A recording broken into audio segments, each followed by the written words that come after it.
Hello, I'm Purya and I present the result of our exploratory study in which we investigated emotionally specific backchanneling in social human-robot interaction and human-human interaction. Backchanneling in a conversation refers to the listener's verbal and nonverbal reactions. There are two types of backchannels. The first type, generic backchannels, includes verbal like aha, ha, yeah, and nonverbal like head nodding to show attention and confirmation in a conversation. But the second type, specific backchannels, are mostly exhibited depending on the emotional context of the conversation as people show different emotional backchannels in different emotional situations. For example, people may laugh and say haha when they are happy, or show frown and say no when they are sad, and show like a wow face when they get surprised. So as you see, specific backchannels are mostly exhibited for emotional reactions. The gap we are addressing in this study is about the way backchanneling AI models have been trained on the human-human interaction datasets such as IMOCAP. But does the data from human-human conversation provide an authentic input for a human-robot interaction backchanneling model? Answering this question motivated us to form the following research questions. In this exploratory study, we investigate the differences between the human, generic, and specific backchanneling behaviors when they are interacting a human storyteller versus a robot storyteller in two contrasting happy and sad emotional contexts. We came up with an interactive storytelling scenario as a 2-in-2 mixed design in which we had a human and a robot storytellers as a between subject condition, and for each condition we had 14 participants in two happy and sad emotional contexts as the within subject conditions. We formed a working hypothesis for this exploratory study as follows. The number of generic and specific backchannels in the human condition would be higher than the robot condition. Participants evaluate our happy story significantly happier than the sad story based on the Likert scale. The number and percentage of their positive specific backchannels in the happy story would be higher than the sad story and vice versa. And finally, there is a significant difference in the number of each positive and negative specific backchannels between the robot and the human storytellers for both emotional contexts.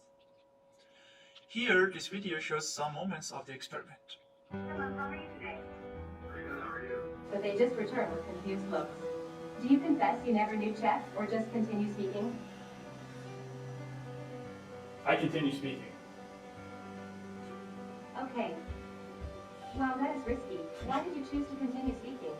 Since that day, you regret leaving Lacey on that doorstep by herself in the cold. You nursed Lacey back to health and gave her the best few weeks she has ever had.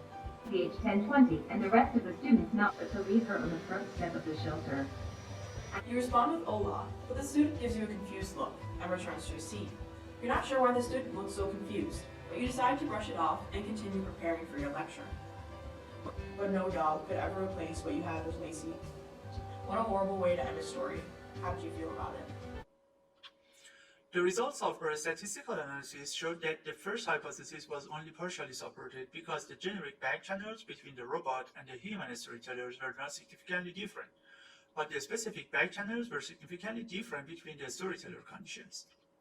In a nutshell, results accept the second hypothesis that showed our happy story looked happier than the sad one subjectively based on the participant's self-report, and accept the third and the fourth hypothesis that confirms this evaluation of the emotions in the story objectively.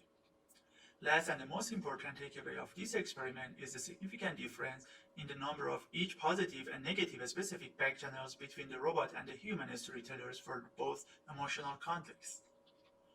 As conclusion, we didn't find a significant difference on the generic backchannels between the storyteller conditions. Hence, further investigation is necessary to better understand whether human-human interactions and human-robot interaction result in the same listener backchanneling behavior. We showed how emotional storytelling influences participants' emotion. Social robot evokes distinct emotional responses compared to human. We showed emotional context and the storyteller shape specific backchanneling cues which are crucial for designing effective interactions. And this study suggests incorporating HRI data for training emotional backchanneling models, which is part of our future plan. And finally, our study was supported by the National Science Foundation, and thank you.